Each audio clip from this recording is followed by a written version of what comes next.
Welcome to a spooky bad influence where strange things are going on as we conjure up the ghosts of presenters past. Oh, we're looking at the latest ghostly games, including Alone in the Dark 3. And if that isn't scary enough, try this. It's the tallest roller coaster in the world, and later I'll be explaining why it went wrong. And now, ladies and gentlemen, the great magician Andy Arno will conjure a ghost before your very eyes. And those of you watching distantly on television devices, please note that there is no camera trickery involved whatsoever.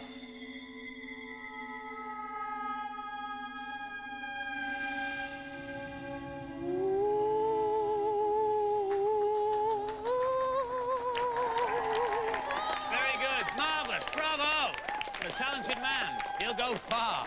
But if he didn't use camera tricks, and he didn't, how did he perform the trick? Well, I shall show you. It's a very famous effect. It's called Pepper's Ghost. It was first performed in 1863. It works on a simple principle. This isn't just an empty cabinet. There is, in fact, a sheet of glass diagonally across it. Ghostly Violet? Well, she's just over to the right there. And to make her appear, you just turn the lights up on Violet.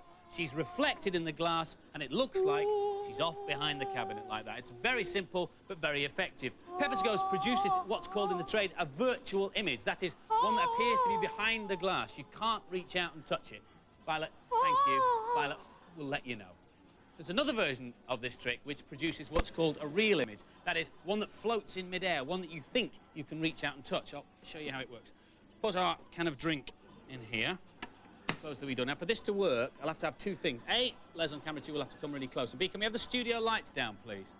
Now, if you were here, you should be able to see that can of Coke suspended, say, 12 or 13 centimetres in front of this box. It looks like it's in midair.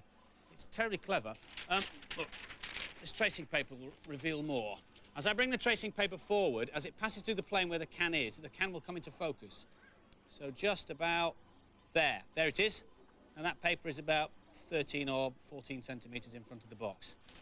It's really effective. It looks like you can get hold of the can, but of course it's not there. Why are we showing you all this on Bad Influence? Well, a British company has just come up with a more advanced version of this trick, one that produces real images from video. And this is it. It's called SIS, or Suspended Image System, and we're using it to show Mickey Mania, which we'll be reviewing later in the programme. Now, as with Andy's device, the image hangs in midair, and it's just there. It's very difficult to show on TV, actually. You'll see it better if we move the camera around a bit. This display unit is just a prototype, but they're planning to make the image much brighter and life-size. And they're even planning a TV version, so you can show TV pictures like this. Haha, 'tis I. Now, because you can use the SIS for any TV or video picture, one of the proposed uses for it is in advertising displays. And it'll even be possible to interact with a suspended image using a kind of touch-screen technology. Get off, Violet. Your nails are sharp. Hello, Furtling fans, and welcome to the Namrud Cheat Show. Oh, yes, neat, neat, burp. And I've got some spanking cheats for you, ribbit glove nose, including this one for the Addams family on the SNES, which powers you up with 5 lives and only Morticia to find. Woof, woof. Ugh. On the password screen, just type in BLJ1 and 2, and then when you start to play, you'll get 5 lives. Grr, grr, beep, beep, beep, beep, beep, beep. I'm not completely mad, you know.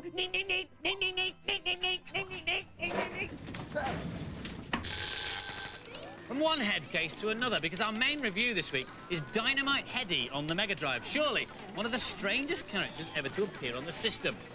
He's a toy who's using his head to defeat the evil King Dark Doll, quite literally. When danger threatens, Headdy flings his bonds at the baddies, and he can swap heads to get different power-ups.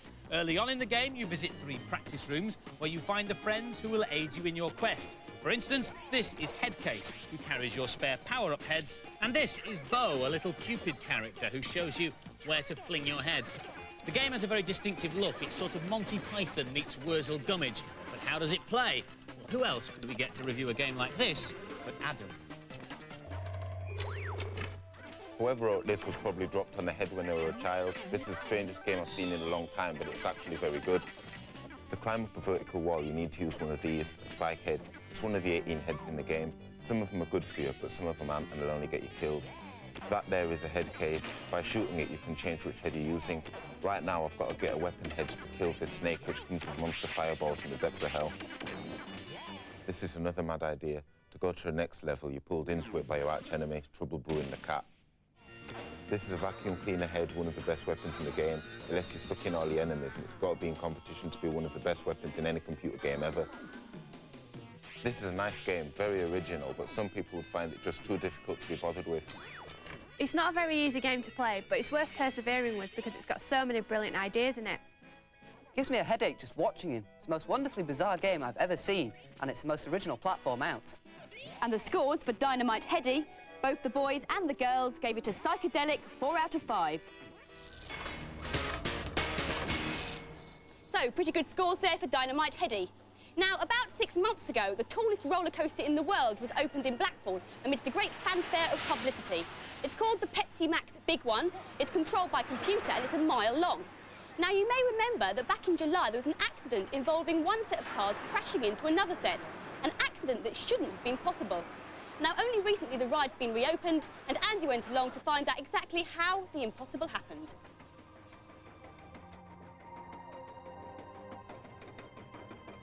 Unless you've been playing theme park 24 hours a day, you can't fail to know that the world's tallest roller coaster, the big one in Blackpool, has been experiencing a few problems this summer. So I've come to check out what went wrong and what they've done to put it back on the right track. At busy periods, they can run 3 trains at once on this ride, and that has its problems because these trains don't have any power of their own, they don't have any drivers, they don't have any engines, and most importantly, they don't have any brakes either. You might think that once the cars are released from the top, they will always go at the same speed and therefore take the same time to get back to the station. If only it were that simple. 2 things affect the speed of the cars: friction and wind resistance. On a cold, dry day, the oil in the bearings of the wheels will be stiffer and give you a slower ride. If it's just rained, the track will be slightly slippy and you'll go faster. As for wind resistance, well, an empty car travels faster than a full one, and enthusiasts who put their arms in the air like this shouldn't, because it makes the car run slower. So, for speed, sit at the front of an empty car on a hot, airless day after a shower and keep your head down. Well, so much for fun. Behind the scenes, or should that be above the scenes, the watchword is very definitely safety. Every metre of the 1.5 kilometre track is rigorously checked every day. And I can tell you that this bit's fine, so, can I come down now? The track's divided into sections, and the brakes are put at the end of each section, generally at the higher points of the track. That makes braking easier because at the high points, the cars are running slower. The brakes ensure that the cars are at the right speed for the start of the next block. Every morning before they take on passengers, the operators check that the emergency stop procedures are working correctly. These sensors monitor the speed and presence of each train, and they can tell the difference between a moving train and a resting seagull. You could employ people to monitor the trains as they go all the way around the ride, but you need an awful lot of them, and it'd be a very boring job. So instead, they use computers. This looks after the management of the ride. It's called a PLC, Programmable Logic Controller. It's basically a computer with a permanently programmed set of instructions. The controller gets information from the sensors all the way around the ride and compares what's actually happening with what it knows should be happening. It's supposed to shut down the whole system if there's ever a mismatch in that comparison. But in July, a train was held here and another train came and ran into the back of it. Nobody was seriously hurt, but quite a few people were badly shaken up. Computers don't break down, do they? So what went wrong? What they've since found out is that a sensor failed in the final section of the track just before the station. The logic controller sensed this and operated the brakes up here as a failsafe, which is what it was designed to do. What it didn't do, however, was to stop the train that was up here completely. So it ran on around the track and ran into the train in front, just in front of the station, at between 5 and 10 miles an hour. The accident could have been a lot more serious if it had happened higher up the ride. After the crash, they discovered that the brakes hadn't been applied early enough or hard enough when the sensor failed. Were you surprised when the ride went wrong? It's a very complicated ride. We're obviously very disappointed that it went wrong, and we're trying to ensure that it doesn't happen again. Well, the ride is back in business with a few changes. The brakes have been improved, there's a new watchdog computer checking the first computer, and when they're running more than one train, they've introduced a special new sensor, a man with a stop button. This is Andy Crane watching the man, watching the computers, watching the big one for Bad Influence in Blackpool. Wow, that looks absolutely brilliant. I'm dead jealous, actually. How many times did you go on it to make the film? About 9 or 10 to make the film, and I'd have done it more if they'd asked me as well. So you felt safe? Completely, utterly, and totally. It's a fabulous ride. And if you're ever in Blackpool, check it out. Now, time for this week's News and Preview. Britain's biggest home computing show is on in London this weekend. Highlights of this year's Future Entertainment Show are the first public appearance of Sega's Mega Drive add-on, the 32X, or Mega 32. The launch of Alien vs Predator for the Jaguar, both of which we've already shown you here on Bad Influence. And there's the first consumer showing of the massive new space shoot-'em-up Inferno, which we're featuring in-depth in next week's programme. So if you want to find out what's hot in home computing, get yourself down to Earl's Court or watch Bad Influence from the comfort of your own home. Best-selling beat-em-up Mortal Kombat 2 is being developed for computer formats. A PC game will probably be out by Christmas, and a CD-ROM release is planned for early '95. But this is the Amiga version, due in the shops at the end of next month. With all the question marks over the future of the Amiga, this is perhaps a small vote of confidence. Fancy yourself as a Ghostbuster? Then watch out for Ghosts, an interactive game that lets you investigate the paranormal. You explore a haunted house where you find video interviews with famous skeptics like Dr. Sue Blackmore and famous eccentrics like the ghost hunter Robin Furman. The idea is to piece together some of the best ghost stories ever told and decide for yourself what really happened. Spooky stuff, out soon on Macintosh and CD-ROM, so you can scare yourself witless next Halloween.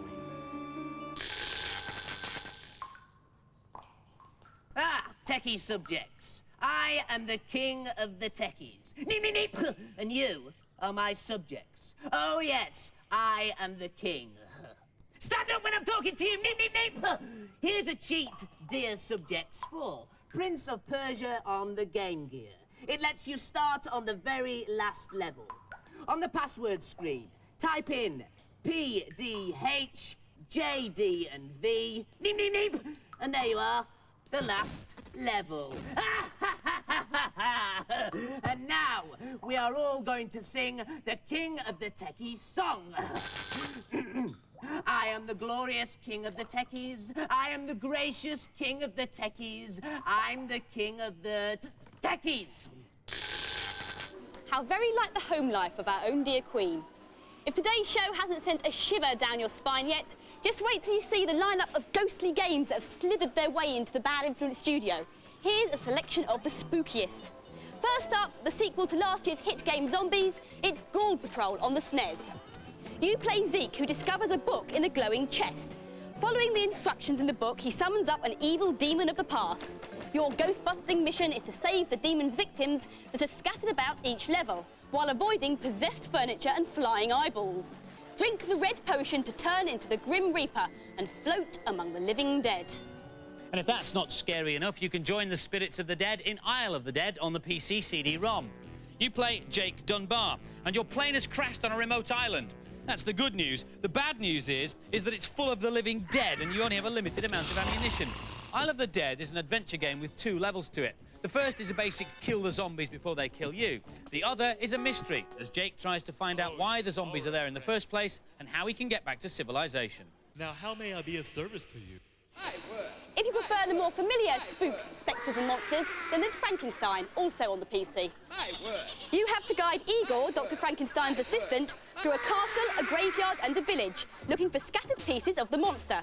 And where there's Frankenstein's monster, you're bound to find ghosts, giant spiders and mutant slime monsters. Oh, and watch out for the Vicar and the Undertaker. A lot of the more spectacular ghostly games are out on PC rather than console, presumably because they're being aimed at an older audience. Harvester, for example, is a psychological thriller. You wake up one morning in Harvest, a town where you've lived all your life. The trouble is, you don't remember anything, and the town is full of strangers and some very weird sights. Come in. And Ecstatica is a sort of gothic explore-em-up. You play a weary traveller lost in a mysterious village full of bizarre monsters. Some of the scenes in it are definitely not for the squeamish. And finally, a sneaky look at an early version of the 3rd and final episode from the Alone in the Dark trilogy, which is due out in February. Once again, the graphics offer impressive cinematic views. You play Edward Carnby, a private investigator who, on the night of July the 3rd, is called to Slaughter Gulch, a deserted ghost town, to rescue a woman called Emily Hartwood, who has mysteriously vanished. Enough! Enough, I'm too scared to continue. Here's some non-scary games with some pretty scary reviewers.